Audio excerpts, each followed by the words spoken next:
이전에 뉴스 정면 승부 4부 월요일 함께하고 있는 정면 승부 경제 이슈 정승경 시간입니다. 자, 경제 이슈로 정면 승부해 주실 분 나와 있습니다. 손석구 경제평론가 나오셨습니다. 안녕하세요. 네, 안녕하세요. 예. 자, 오늘 정면 승부해볼 경제 이슈 어떤 거 갖고 나오셨습니까? 네, 일단은 집값 이야기부터 해보려고 합니다. 집값이요? 예. 지난주에도 저희가 집값 전망 뭐 2023년 어떻게 될 건가 이런 예. 얘기를 했는데 또 이게 전해드리는 건 이유가 있습니다. 저희가 지난주 정승경 하고 나서 다음 날에 정부가 이제 업무 보고하면서 전격적으로 대규모 규제 완화 조치를 그렇죠. 발표했거든요. 예. 이게 상당히 폭도 그렇지만 강도가 센 이 규제들이 많이 풀렸어요. 이게 그동안 부동산 시장 내에서 거래가 좀 안 되게끔 하는 발목 잡는다고 얘기를 많이 했던 그런 규제들이 많이 풀렸어요. 대표적으로 보는 게 이제 지금 규제 지역 해제.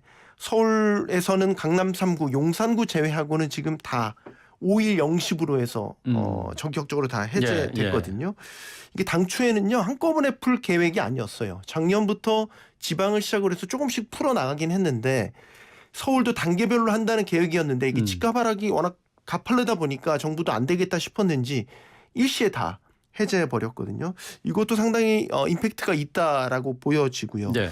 이게 규제 지역이라는 게 왜 해제되는 게 왜 임팩트가 있냐라고 본다면 일단 규제 지역으로 지정이 된 곳은 세금도 중과세율이 적용되는 부분이 있고 LTV라든지 DTI 같은 것도 상한 제한을 받게 되거든요. 대출 규제죠. 그런 그렇죠. 것들이. 예. 분양권 전매도 제한되고요. 또 조합원 지위 양도 이런 것들도 다 제한됩니다. 그러니까 주택을 구입하려면 또 자금 조달 계획서도 구청에 내야 되는 뭐 그런 것들이 있고요. 이런 규제들이 이제 거래를 어렵게 만드는 요인이었는데 한꺼번에 다 풀리게 된 겁니다. 그러니까 서울과 수도권까지 규제를 푸는 조치가 전격적으로 일시에 다 이뤄졌다 이렇게 봐도 되겠습니다. 네. 자, 이게 분양시장 규제도 같이 해제가 된 거죠? 네. 그러니까 문재인 정부 때 이제 투기 막겠다고 해서 로또 분양 이런 얘기들 많이 나왔었지 않습니까? 이런 것들 막겠다고 해서 이제 대폭 강화시킨 게 있어요. 그러니까 전매 제한, 실거주 의무 부여가 됐었죠. 분양가 상한제도 이제 민간 시장에도 적용을 했었죠. 이게 이제 그동안 신규 주택을 분양받게 되면 일단 지역이나 조건에 따라서 전매 제한이 있다는 게 상당히 큰 부담이었거든요.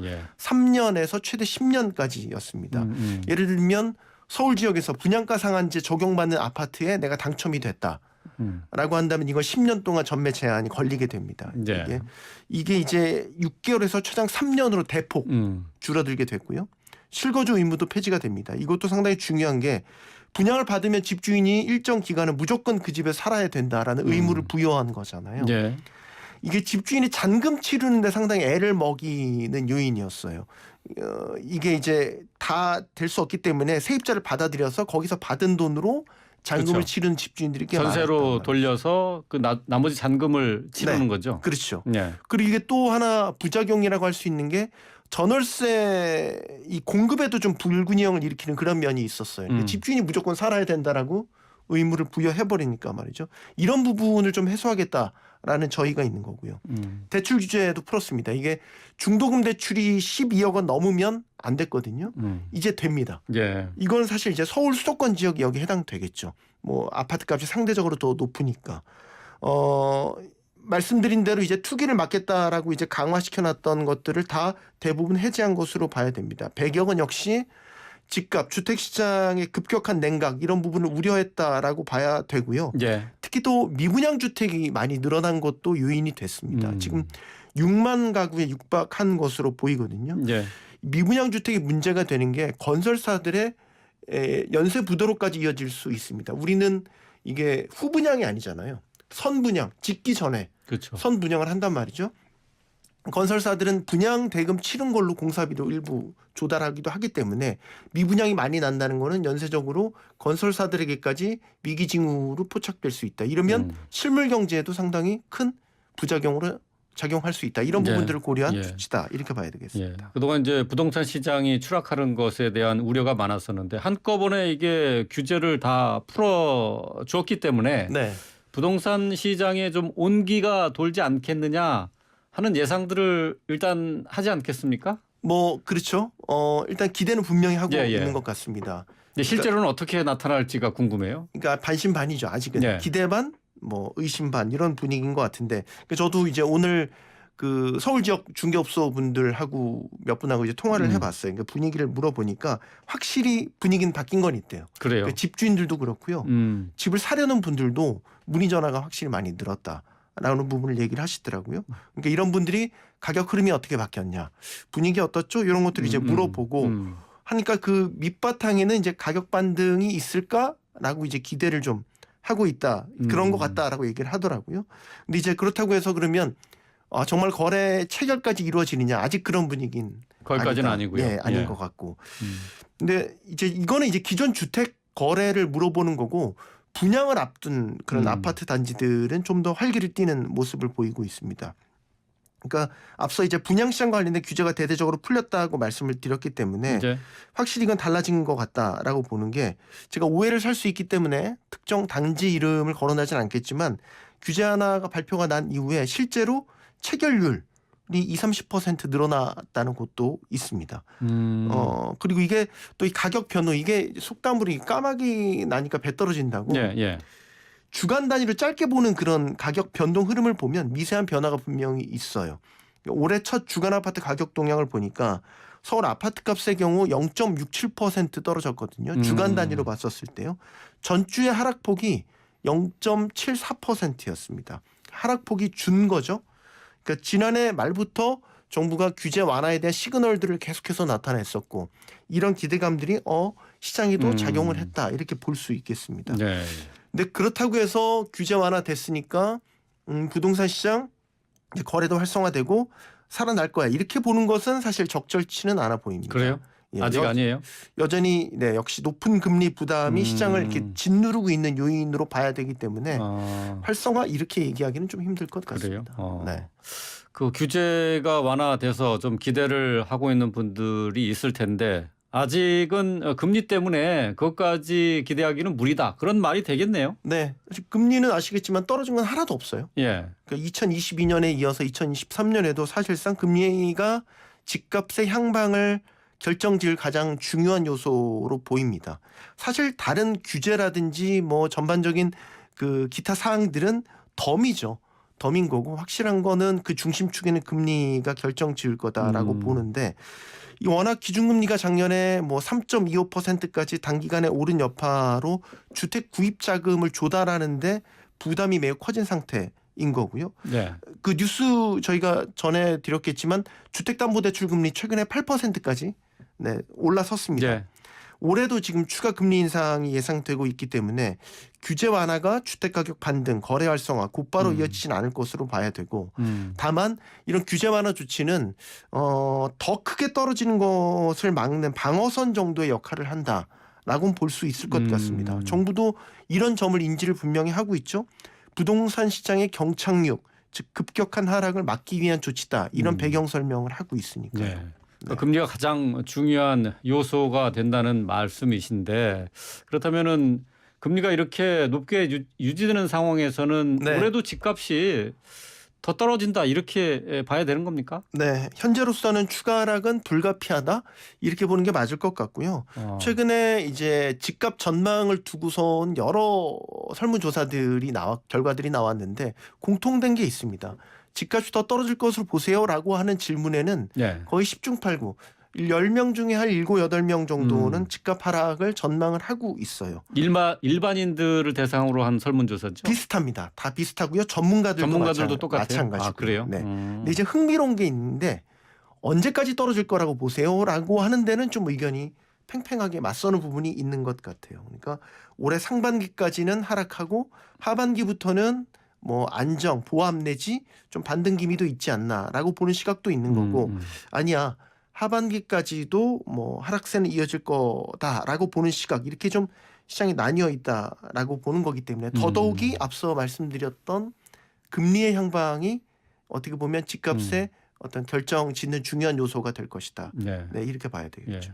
금리 향방이 중요한 결정 인자인데 이걸 뭐 쉽게 예상할 수는 없는 상황이어서, 그렇다면 무주택자들은 올해 어떻게 해야 됩니까? 집을 사야 됩니까? 좀 더 기다려야 됩니까? 이제 집값 향방은 섣불리 예측할 수가 없으니까 일단 올해까지도 주택 구입은 최대한 보수적으로 네, 판단을 해야 되는 게 맞다라고 봐야 될 것 같고요. 다만 계획을 딱 세워놓고 주거 목적으로 내가 실수요자다라고 예. 한다면 기존 주택을 매수하는 것보다는 청약을 해보시는 게 여러 면에서 유리하겠죠. 그러니까 앞서 말씀드린 대로 신규 분양 주택에 대한 전매 제한, 실거주 의무, 뭐 대출 제한 이런 게 풀렸기 때문에 예. 자기가 유리한 조건들을 선택해서 청약을 할 수 있을 거기 때문에 예. 만약에 실거주 목적으로 주택 구입을 계획하신다면 네, 기존 주택보다는 신규 주택의 청약을 도전해 보시는 게 낫겠다. 뭐 이런 의견을 드릴 수 있겠습니다. 예. 아파트 분양은 한번 생각을 해볼 만하다. 네. 그런 말씀이 되겠네요. 좀 더 신중하게 기존 주택을 사는 것은 좀 시간을 좀 두고 지켜봐야 된다. 네, 생각하실 필요가 있겠다. 예. 자, 이거 좀 전에 이제 뭐 금리 얘기를 했는데 말이죠. 네. 이 지금 대출 금리가 이거 계속 꾸준히 오르고 있어요. 네, 맞습니다. 이게 앞서 주담대라고 해서 상단이 연 8% 돌파했다고 말씀드렸죠. 이제 코픽스 금리가 이제 이런 신규 주담대의 기준이 되는 그 지수잖아요. 계속 올라가거든요. 사실상 8% 돌파가 시간 문제였는데 이게 전체 오름폭을 보니까 기준금리 오른 거랑 거의 비슷해요. 3%포인트 넘게 올랐으니까 말이죠. 이것도 근데 사실 그 신용이 좀 높으신 분들 얘기입니다. 그러니까 기존 우리가 5대 은행, 시중은행 얘기고 중저신용자들한테는 이미 두 자릿수가 넘었고요. 그래요? 네. 그 이금융권, 저축은행, 뭐 이런 카드사, 보험사 이런 데는 이제 더 높습니다. 그리고 이제 최근에 사용량이 많아진 게 카드사 리볼빙이라는 게 있거든요. 그러니까 결제 대금 일부를 대출로 전환을 해서 돌리는 거니까 이게 회전식 그 결제 방식이라고도 얘기를 하는데 이거는 17, 18%까지 또 올라갔습니다. 이제 이번 주 금요일에 새해 첫 금통이 예정돼 있거든요. 예. 그럼 여기서 지금 유력하게 추가 금리 인상이 유력한 상황이에요. 0.25%포인트 오를 것이 유력하다고 지금 점쳐지고 있기 때문에 기준금리 인상되면 또 시중금리 따라서 다 올라가니까 대출금리들도 더 올라갈 여지가 지금은 단기적으로 있다고 봐야 되겠죠. 그러니까 부담은 더 커질 수 있는 여지가 있습니다. 또 기준금리가 또 올라간다고요? 야, 이게 참 기준금리가 올라가면은 그 영향으로 대출금리도 올라갈 수밖에 없는데 근데 이것과 같이 동전의 앞뒤 같은 건데 그러면은 예금 금리도 올려서 줘야 될 텐데 근데 예금 금리는 뭐 거의 제자리 아니면은 올라봐야 조금밖에 오르지 않았다는 불만이 계속 나오고 있어요. 이거 어떻게 된 겁니까? 그러니까 오히려 작년 말과 비교해 보면 떨어졌죠. 지금. 떨어졌어요, 오히려? 네, 떨어졌죠. 지금 8%대인데 예금 금리는 딱 절반, 4%대 정도거든요. 지난해 11월까지만 해도 이게 5%대 훌쩍 넘었고 6% 넘어갈 거다 이런 그 전망들이 많았어요. 예금 금리가 말이죠. 당시 이제 예금 적금 워낙 인기가 대단했었습니다. 주식은 떨어지고 다른데 이제 수익이 잘 안 나니까 다 은행에 넣자. 금리 충분히 높다. 이렇게 이거를 영머니 무브라고 하거든요. 그러니까 주식이나 채권 이런 시장에서 자금들이 다 빠져나가고 은행으로 몰리는 영머니 무브라고 하는데 이게 시중은행들이 자금을 다 빨아들이니까 증권사, 보험사, 저축은행까지 여기 포함돼서 이금융권에는 자금 경색이 나타났단 말이죠. 당시에 또 이 레고랜드 사태가 터지면서 채권 시장도 굉장히 어려웠지 않습니까? 그러니까 이런 것들이 나타나니까 금융당국이 제동을 걸기 시작했단 말이죠. 또 예금금리 인상 자체가 대출금리를 높이는 요인이 되기도 해요. 우리가 대출금리 재원을 예금을 통해서 받은 걸 가지고 대출을 해주기 때문에 그렇죠. 이렇게 예금금리 올라가는 게 대출금리도 높이는 요인이었어요. 그러니까 당시 금융당국이 예금금리 높이는 거 자제해라라고 시중은행들에게 얘기를 하니까 그 이후로 또 확 떨어지면서 지금 4%대 초반 이렇게까지 지금 떨어진 상태입니다. 그러니까 불만은 근데 이제 왜 그러면 대출금리는 놔두고 예금금리만 이렇게 옥죄냐 이 부분이 지금 불만이 있죠. 결과적으로만 보면 맞죠.